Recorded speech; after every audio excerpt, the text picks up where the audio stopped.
And our recipe today will be with beef, which you can enjoy with hot rice or serve as a side dish with any other type of food.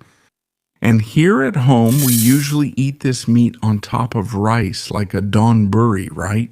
Which means food served in a bowl. I'm using 200 grams of Japanese rice. This one is the short grain type. You can use long grain rice as well. If you want to use Brazilian rice, that's fine too. Here I'm going to add the same amount of water, but it also really depends on the brand of rice you buy. And if it says Shimai on the package, you need to add less water. I'm using the Momoji brand. It's from the green package, which I think is very good. And now I just need to turn it on. And here I have 2 ribeye steaks. This one is from the rib section, which I think is much more tender, right? This part with the fat. I'm going to keep this fat, but you can remove it if you want. Like this, cut into very thin slices. The thinner, the better. And here you can use any other type of beef as well. It also works for chicken. This recipe is good because of that, but this recipe is especially for beef. And here I'm calculating for 2 people, 1 steak for each. But let's cut both steaks the same way into thin slices. And for this recipe, I like a steak much thicker than this one. It's much better. It's just that I already had this steak here, so I decided to use it, but the thicker, the better. And if you have trouble slicing it thin, just freeze it a little bit, and it'll be much easier to cut. If you freeze it too much and it gets too hard, just let it thaw a little and then slice it. It gets much easier that way. Prontinho. I'm just going to get the ingredients ready to make it easier to prepare the dish. Then after that, here's an onion. You can use 2 onions if you want. Just cut it like this and remove the skin. It's much easier than peeling it with the whole onion. And now cut it this way into 4 parts. Japanese style. The Japanese use this cut a lot.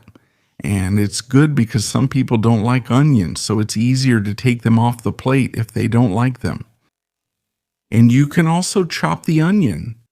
Or you can even use a food processor and make it really small. And now I won't skimp on the garlic. I'll use 5 cloves of garlic. They're big. Slice them. You can also chop them very finely as well, or grate them. But then it'll have a much stronger flavor, right? But it's also really tasty. I like it. But my wife prefers it this way.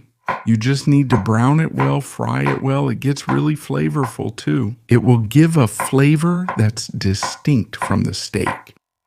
You will taste the garlic, and you'll taste it too. The taste of the steak and the thickness is also up to you. You can cut it really thin or thicker like this. Now I'm going to take all the meat, put it in this baking dish here, a little bit of salt to taste. Add 2 pinches like this. Black pepper to taste as well. Remember, you don't need to add too much salt because we're going to make a separate sauce later. Just give it a quick mix here. And now cornstarch. Let's add it little by little. I added 3 heaping teaspoons and mixed. When you see that the cornstarch has coated all the meat, then it's good. I'll add a little more. You can notice that it hasn't coated, right? On several slices of meat. You have to cover everything. 1 more teaspoon. here for this amount. So I'll use 4 teaspoons of cornstarch. You don't need to add too much either. Don't overdo it. It's perfect like this.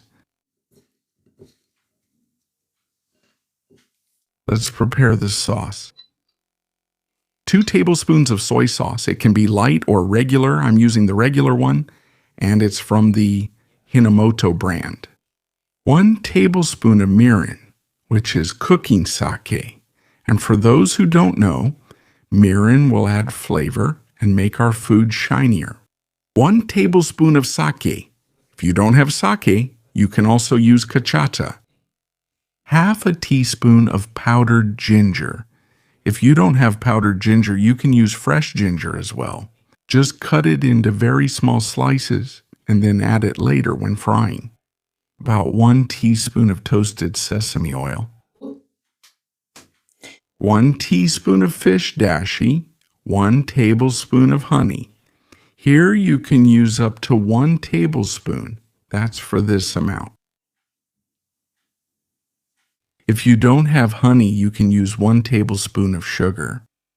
2 tablespoons of water. Mix everything very well. It's really quick. But before we put it in the pan with the meat, we're going to mix it again because there are some ingredients that settle at the bottom, right? Done. Here it's a pan or a skillet, a little bit of oil. Add all the meat.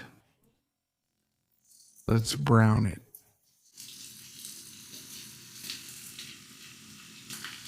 The cornstarch will help make the meat more tender, and it'll also give it a much nicer color. And it will help thicken the sauce. It'll really help in this recipe. You decide how well cooked you want the meat. I like it somewhere in the middle, not too fried, but not raw either. You can do it however you want. Done. For me, it's perfect at this point. Just turn off the heat. And just look how shiny it gets. It looks really nice. I'm just going to transfer it to this plate here because now we're going to fry the onion and garlic separately. We're going to leave the remaining oil in the pan. To fry the onion and garlic, you don't need to remove it. Done. I left it on medium heat. Just add the garlic and the onion. Fry until they are soft, but still firm. That's what we call al dente. At this point, it's perfect. Add all the meat. Mix it a little. Very quickly. Still keeping it on medium heat. Done. And right after our sauce, just mix it a little and add it.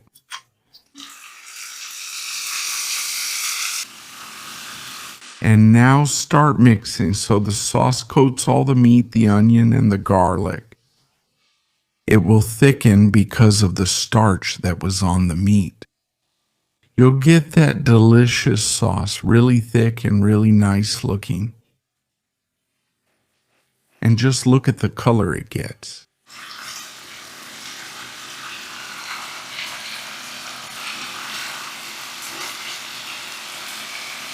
And after about 30 seconds of frying, just turn it off. Mix well. Done. Our nice hot rice. And let us know in the comments if you like to eat plain rice just like this with nothing else, like I do from time to time. I just put some furikake on top. Or sometimes I just make an onigiri and that's it. Just like that. Let me know in the comments. And here, as I said at the beginning of the video, we can eat it together with rice, like a donburi, right? A bowl-style dish. Or serve it like this, separately. Put the meat on top. Don't forget the onion. Look how delicious it turns out. And there's no way not to like a dish like this. And here, serve it separately. Don't forget to try this recipe and leave a comment if you liked it or not. I'm sure you're going to love it.